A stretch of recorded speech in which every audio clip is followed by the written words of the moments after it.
Welcome to episode 4 of my Elder Scrolls lore series. Keep in mind that unlike other franchises, much of Elder Scrolls lore comes from out-of-game sources. If you don't understand what I'm talking about, go back to episode 1 of the lore series in order to learn about that.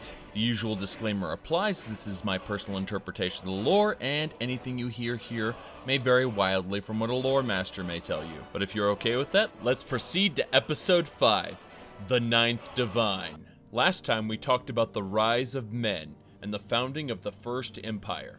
After Alessia ascended to godhood, an Imga, or Monkey Man, from Valenwood, named Maruk, founded the Alessian Order, a religion entirely devoted to Alessia. They believed that she was the one true god, as elevated from humanity to divinity. While his race idolized the High Elves, Maruk's Alessian Order despised them and secretly sought their eradication. At this time, Alessia's son, Belharza, the Man-Bull, would claim rule over the Alessian Empire. Unlike the Minotaurs of Cyrodiil, he was said to be more man than bull. An effective leader, he led the Empire of Cyrodiil for 56 years before passing the throne to his son. However, in the northwestern corner of Tamriel, known as High Rock, the Ayleids, or Wild Elves, had yet to give up power. At this time, their base of operations was none other than the Adamantine Tower, the original structure in Mundus that Magnus and other divines used to help create the world in the first place. It was currently known as the Direnni Tower. The Direnni clan of High Elf mystics had fully embraced the way of the Wild Elves and now served as the leaders of the Ayleid. The Direnni clan's true power came from the masses of Ayleid that fled Cyrodiil to their domain. While in life, Alessia had known the value of having support amongst the Ayleid. Bit by bit, her unworthy heirs began to listen to the Alessian Order, the religion devoted to Alessia that hated elves. At the behest of the Order, the Alessian Empire instituted policies that disennobled the Ayleid lords who had served the Empire faithfully after the fall of the Ayleid Empire. These formerly loyal Ayleid were stripped of their lands, their servants, and their very birthrights. And the humans who controlled the Empire, from the highest lords to the lowest peasants, saw no fault in this betrayal. So all Ayleids, former lords and vassals alike, left Cyrodiil to go join the Direnni clan. With masses of Ayleid formerly serving under the Alessian Empire flowing into the Direnni clan's territory, the Direnni clan was empowered like never before.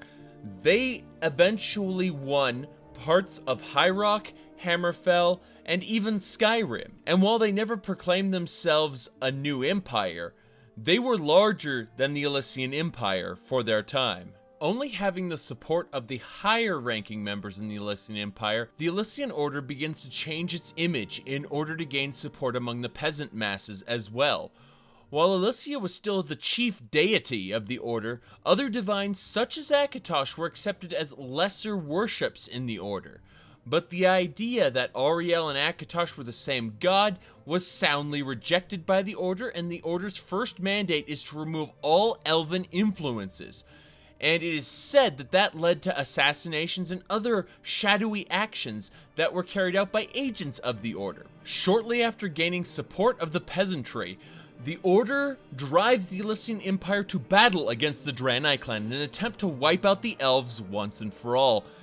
After many bloody battles and countless losses on both sides, the Direnni clan fell.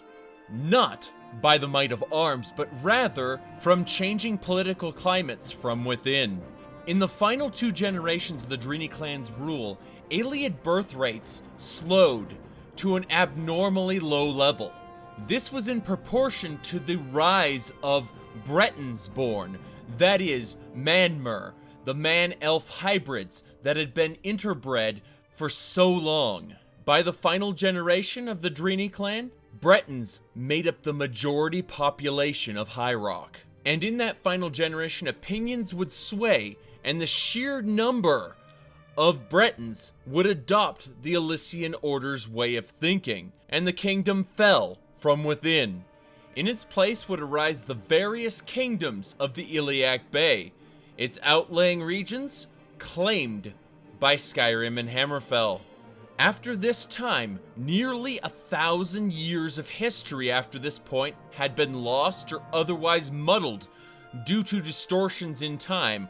What we do know is that during this time, the Alessian Empire had abandoned concepts such as emperors and come under the direct rule of the religion known as the Alessian Order. It was a theocracy.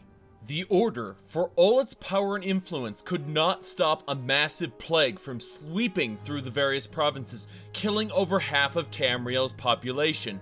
Thus, exiting this chaotic era, nearly every kingdom was ravaged and a shell of its former self. The Bretons of High Rock still had close ties to their elven roots, and in the earlier years, the Alessian Empire had overlooked their worship of Magnus and the other elven gods, but now, under the thumb of the Alessian Order's religion entirely, the elf-blooded humans were heavily oppressed, and it is that oppression that would spark a rebellion known as the War of Righteousness. After 10 years of fighting, the Alessian Order would fall from power. Cyrodiil would remain in chaos for nearly 300 years until an imperial warlord came to power. His name was Reman. No accurate records of Reman Cyrodiil's young life remain. All that is known now is a legend where Reman Cyrodiil was the son of a king and the spirit of Alesia, that he was born by the land itself, where he was found in the wilderness by a shepherdess with the Amulet of Kings already in his hand. She carried this infant directly to the White Gold Tower and placed him upon the ruby throne. Nobody contested this, for all recognized the Amulet of Kings, and it is said that it could only be worn by a worthy heir to Alesia. If one is not worthy, the amulet would simply slip off of their neck. That is an undisputed fact. So to see the infant wearing the Amulet of Kings, it legitimized his future rule, and he lived up to that legend.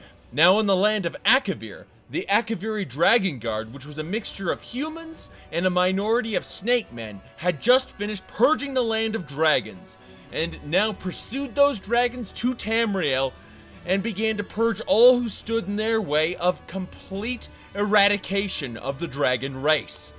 When the Nords of Skyrim requested aid from the Heartland, Reman responded and took his Imperial soldiers north through the Pale, soundly defeating the Akaviri forces.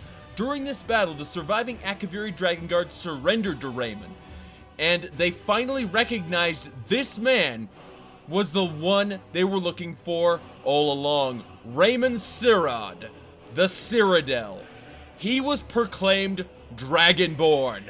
The surviving Akaviri Dragon Guard would become his blades, the blades that served the Emperors of Cyrodiil for generations to come. Although he never took the title of Emperor himself, he did rule as one, and even while he was still alive, many began to worship him as the hero god, a living god. Although his mortal dynasty would be the Dragonborn descendants of the Empire of Man, this was an age before Talos, where Reman, in life, was worshipped as a culture god among the Imperials, along with the other divines. In time, his legends would spread to High Rock and Hammerfell, legends that mixed with the local myths of the Akutan people who settled those lands. A mixture of faiths would birth a new god, whose worship would extend far beyond Reman Cyrodiil's lifetime. This god would be venerated as the ninth divine, the god of war, Reman Ebonarm. Ebonarm, human myth personified, the result of faith manifested physically within the world.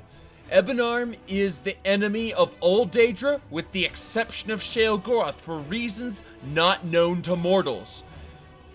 Reman's victory over the Akaviri Dragon Guard was twisted within myth and legend until his divine form was able to stand between two armies and end wars, creating not draws, not two-sided losses, but rather two-sided victories where both sides walked away from the battlefield satisfied.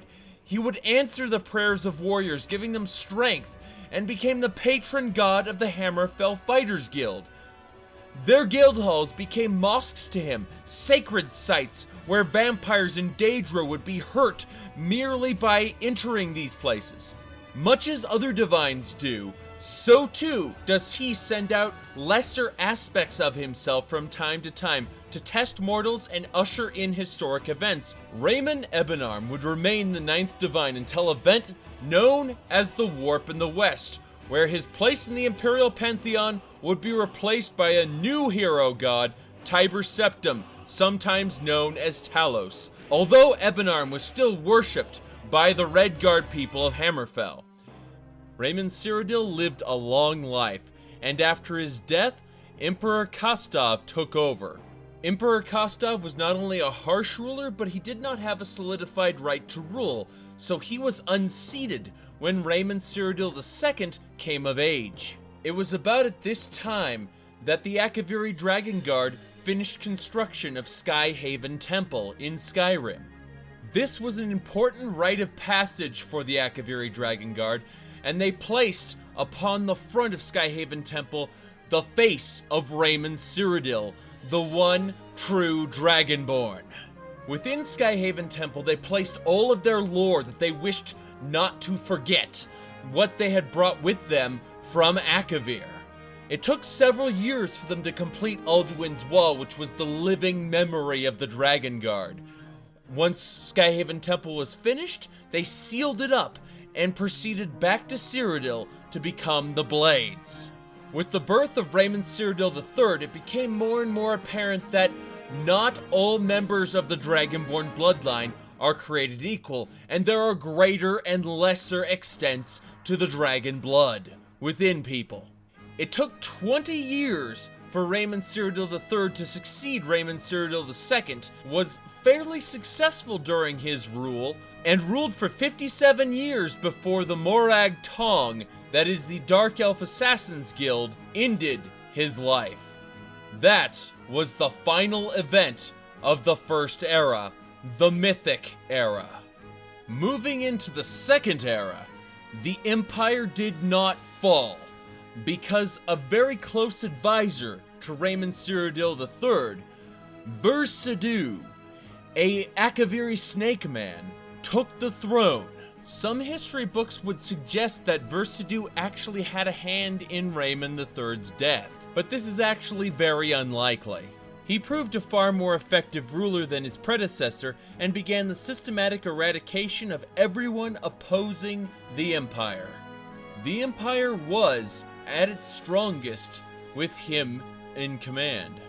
He ruled, however, not from Cyrodiil, but rather from a palace in elsewhere. He much preferred its tropical climate over the temperate climate of Cyrodiil. Being of an extremely long-lived bloodline, the Snake Man ruled for over 300 years until he too was assassinated by the Morag Tong.